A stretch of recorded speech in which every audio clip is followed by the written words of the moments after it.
सरगुजा इस बार कई मामलों में अविस्मरणीय रहा। सरगुजा ने जहां एक तरफ बीजेपी को भरपूर प्यार दिया, और सरगुजा जब भी प्यार बांटता है दिल खोल के बांटता है और एक तरफा जीत दिलाती है। जैसे कांग्रेस को 14 की 14 सीट मिली तो सरकार बन गई, इस बार बीजेपी को 14 की 14 सीट मिली तो बीजेपी की सरकार, लेकिन मुख्यमंत्री इसी संभाग से हुए।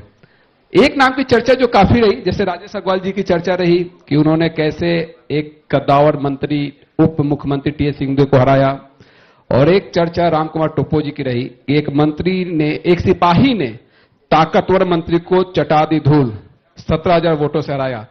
लेकिन जब भी चुनाव प्रचार हो रहा था टोप्पो जी, तो वो अक्सर सैनिक को लेकर उनका विवादास्पद बयान रहता था कि जो बॉर्डर पे जो लड़ते हैं वो क्या इधर आके लड़ेंगे। इस तरह के बयान उनके काफी चर्चाओं में रहते थे। बिल्कुल, ये केवल सीतापुर के पूर्व विधायक जी का स्टेटमेंट नहीं है जी।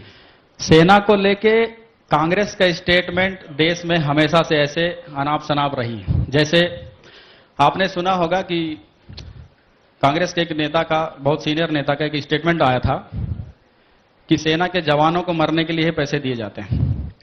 तो ये नया बात नहीं है, और इस तरीके के स्टेटमेंट कांग्रेस के लोगों के आते ही रहते हैं, और इससे साफ साबित होता है कि कांग्रेस के लोगों को सेना को कितना महत्व उनकी नजरों में होता है। और मैं एक बार सुन रहा था शायद कहीं पे आपको कि टिकट जब देने की बात थी, आपने बहुत सिंपल वे में अपनी बात रखी थी कि अगर आपको टिकट दिया जाएगा तो आप पुरजोर कोशिश करेंगे। शायद वो मात्र का वो संवाद था आपके साथ का। देखिए, पहली बात तो ये टिकट लेना या मेरा चुनाव लड़ना, ये सिंगल मेरे तरह की मानसिकता नहीं थी। मैंने जीवन में सिर्फ एक ही सपना देखा कि हम सैनिक बनेंगे और देश की सुरक्षा में तैनात होंगे। लेकिन ये बात किसी से नहीं छुपा है कि क्षेत्र के जो युवा हैं उन्होंने चुनाव लड़ने का फैसला किया, और उन्होंने मुझे चेहरा बनाने का जो निर्णय लिया, और उस चेहरे का सम्मान करते हुए बीजेपी ने हमें सदस्यता दिलाकर टिकट दिया और जीत हासिल हुई। और वो भी सीट काफी चुनौतीपूर्ण सीट थी लंबे समय से, जहां पे कांग्रेस काबिज थी। उस तिलिस्म को भी आपने तोड़ा। ये केवल मैंने नहीं कह सकते, ये भारतीय जनता पार्टी ने इसके लिए काफी अरसों तक इंतजार किया जी। कह सकते हैं कि देश के आजादी के बाद कभी जीत हासिल नहीं हुई जी। और इसमें आज युवा से लेके, युवती से लेके, बुजुर्ग से लेके भारतीय जनता पार्टी कार्यकर्ताओं ने पूरे जोर से, ताकत से लड़ा, और इस तरीके से माहौल बना, और आज पहली बार जीत हासिल हुई। आपने बॉर्डर पे सेवा की, कभी आपने सोचा था कि घर पर भी जाके अपने लोगों की सेवा करूंगा? कभी नहीं। हम आज से 6 महीना पहले जब सेना में हुआ करते थे तो यही प्लान बनाते थे जी कि शायद 60 वर्ष या 58 वर्ष जो हमारी पैरामिलिट्री की सर्विस होती हैं, उसको पूरा करने के बाद ही शायद घर जाने का अवसर मिलेगा। लेकिन इस तरीके से अचानक एक बॉर्डर की सेवा से जन सेवा में आ जाना एक सोच से परे था। मन कैसे बदला? मन क्षेत्र की जनता ने बदला जी। क्योंकि एक विधायक का चुनाव, मैं समझता हूं कि इस देश में आम बात तो नहीं है कि आया अचानक से और फिल्मी स्टाइल में चुनाव जीत गया। जी।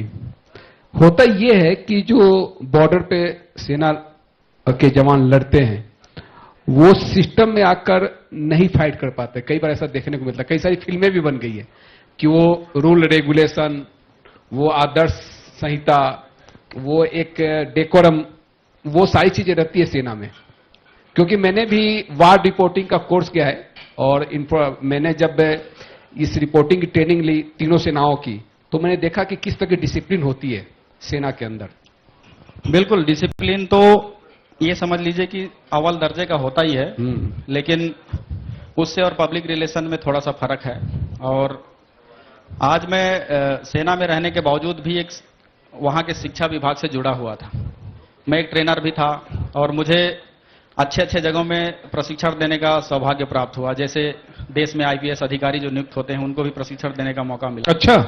तो ये सब चीजें जो है मुझे केवल और केवल सेना के तर्ज में रहने का एक अनुभव नहीं था, मुझे पब्लिक कोऑर्डिनेशन से लेके अन्य फील्डों में भी काम करने का अवसर जो था, आज मुझे यहाँ पे अच्छा काम करने का, जो तालमेल बिठाने का शायद अवसर प्राप्त कर रहा है। कहां कहां पोस्टिंग रही आपकी?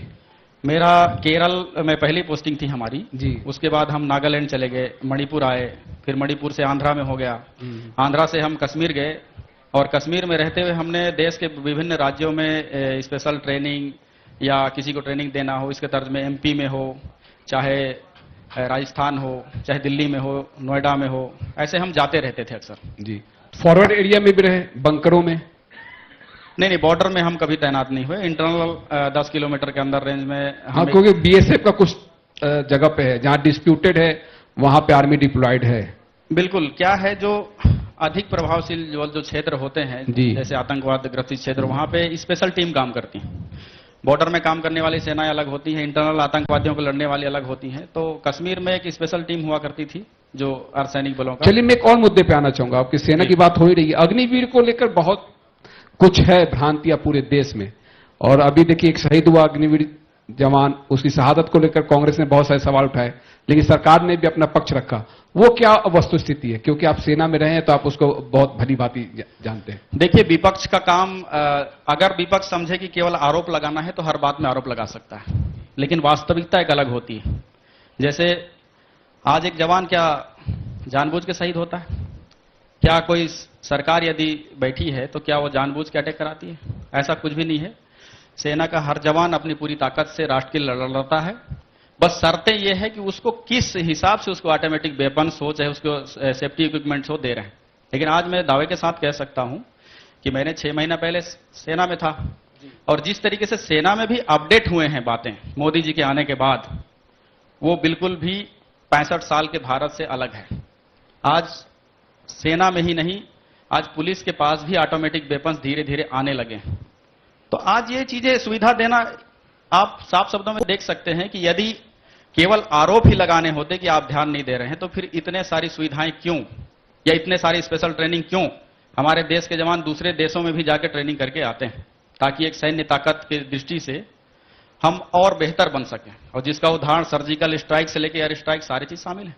ये देश और दुनिया देख रही है। चलिए, बॉर्डर पे तो आपने सेवा दी ही, जन सेवा भी दे रहे हैं। जन सेवा में 6 महीने के इस कार्यकाल को आप किस तरह से देखते हैं, आपकी सरकार के कार्यकाल को?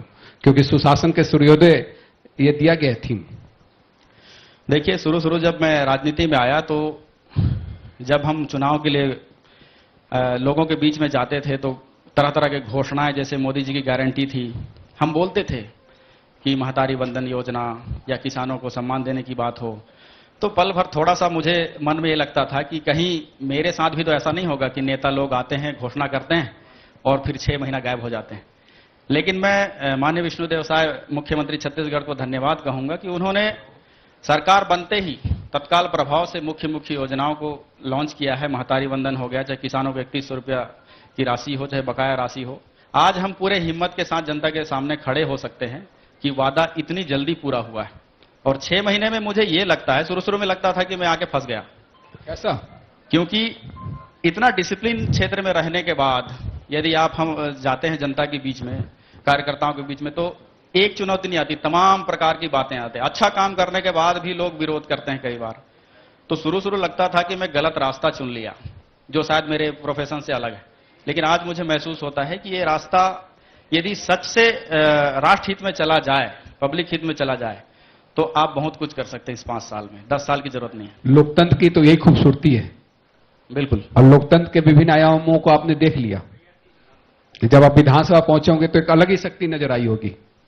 बिल्कुल। इस चीज को आज लेके मुझे ये तकलीफ भी होता है कि इतने पावरफुल जगह पे लोगों ने 20-20 साल भी बैठे कंटिन्यू, लेकिन आज क्षेत्र भ्रमण जब करता हूं तो लोग आज भी पानी की मांग करते हैं और बताते हैं कि हम 1 किलोमीटर 2 किलोमीटर से पानी लाते हैं। जी तो ये करता है कि मैं तत्काल इन समस्याओं को दूर कर लूं, लेकिन इतना ज्यादा समस्या है जो तत्काल दूर नहीं की जा सकती। तब दुख होता है कि इतना पावरफुल जगह में रह के, मिनिस्टर तक बन के, क्षेत्र की जो बड़ी समस्याएं उसको दूर नहीं कर पाए। तो सोचिए, इसका मतलब पावर को नहीं पहचान पाए होंगे। मूलभूत जो सुविधाएं होती है, रोटी कपड़ा मकान स्वास्थ्य शिक्षा को लेकर, पानी भी, जैसे जल जीवन मिशन चल रहा है, होता यह है कि स्कीम बहुत अच्छी होती है, लेकिन धरातल पर उतरते उतरते दम तोड़ती नजर आती है। मॉनिटरिंग की कमी नजर आती है, जनप्रतिनिधियों की संवेदनशीलता नजर नहीं आती ऐसी योजनाओं में। इसको लेकर क्या कहना चाहेंगे? नल जल योजना ये देश का सबसे अच्छा योजना था, जो कि घर घर पानी पहुंचाने का, और शायद मुझे लगता है कि पानी की समस्या को दूर करने का इससे अच्छा योजना नहीं हो सकता। लेकिन इसको भी पिछले 5 साल में भ्रष्टाचार की तरफ धकेलने का काम कांग्रेस ने किया है। और आज इसको हम सुधारने के भी प्रयास यदि कर रहे हैं क्षेत्र में, तो इतना फंसा हुआ पेचीदा मामला है कि शायद ऐसा लग रहा है कि इस योजना को पूरी तरीके से कांग्रेस ने ग्रहण लगा दिया। लेकिन कांग्रेस ये आरोप लगाती है कि आप तो कोई योजना लेके आ नहीं रहे, पुरानी योजनाओं का नाम ही बदल रहे हैं, सिर्फ बंद कर रहे हैं योजनाओं को, उनकी योजनाओं को। क्या है, कांग्रेस सदमे में है पहली बात तो, क्योंकि आज जिस हिसाब से ये लोग वादे करके सरकार बनाए छत्तीसगढ़ में, और एक लंबे अरसों तक देश में इन्होंने शासन किया, और आज जब देख रहे हैं कि उनको लीक में चलने वाली जो आदत थी उसको अपडेट करके देश एक अलग दिशा की ओर जा रहा है, तो उनको बात पच नहीं रहा है। छत्तीसगढ़ राज्य जिस हिसाब से आज सुशासन की अभी बात कर रहे थे आप, तो 6 महीना में जो चीज देखने को आज मिल रहा है, इन्होंने 5 साल में 2.5 साल का गेम खेलने के चक्कर में ये लोग पूरा बर्बाद कर दिए। तो ये बात पच नहीं रहा, इसलिए कुछ भी बोल रहे हैं। इसलिए तो सरगुजा की जनता ने पूरा पलट दिया। बिल्कुल, इसलिए पूरा पलट के आज उनको अच्छी तरीके से जवाब दिया है। चलिए, सीतापुर के लिए क्या करना चाहेंगे? क्या है आपका वहां के लिए एक कि ये करना है? मैं अपने आप को बड़ी सौभाग्यवान मानता हूं कि सीतापुर जैसे परिक्षेत्र में आज मुझे विधायक वहां की जनता ने बना के एक अवसर दिया है, क्योंकि ऐसा परिक्षेत्र बहुत ही कम जगह पे मिलेगा जहां एक निश्चित क्षेत्र में पहाड़ी भी हो, सुंदर वादियां हो, खेती हो। आज सीतापुर में सब कुछ है, बस उसे संवारने की बारी है, और हम संवारने के लिए पूरी तरीके से योजनाबद्ध हैं। आपको बहुत जल्द सीतापुर सुंदर नजर आएगा। संवर रहा है सीतापुर जैसे संवर रहा है छत्तीसगढ़। बिल्कुल, क्योंकि सीतापुर ने विकास के लिए लंबे अर्स तक तरसा है। भले ही छत्तीसगढ़ में 15 साल विकास की खूब धूम मची हो बीजेपी की सरकार में, लेकिन एक परिक्षेत्र जो सीतापुर का था वो छूट गया। लेकिन आज उन्हीं चीजों को खत्म करने की बारी है, और हम इसको उसी रफ्तार में आगे ले जाएंगे। चलिए, कुछ महत्वपूर्ण बात जो आप इस साधना न्यूज के मन से रखना चाहें? मैं साधना न्यूज का धन्यवाद करूंगा, और ये बताना चाहूंगा कि लाइव का पहला ऐसा 1-to-1 प्रोग्राम है। बहुत बहुत धन्यवाद। चलिए, बहुत बहुत धन्यवाद कि 1-to-1 लाइव प्रोग्राम ने बहुत अच्छे तरीके से आपने अपनी बात रखी क्षेत्र की जनता के लिए, और साधना न्यूज भी उम्मीद करता है कि आप निरंतर इसी तरह प्रयासरत रहें क्षेत्र के विकास के लिए। बहुत बहुत धन्यवाद। धन्यवाद विधायक जी। मैं विधायक जी का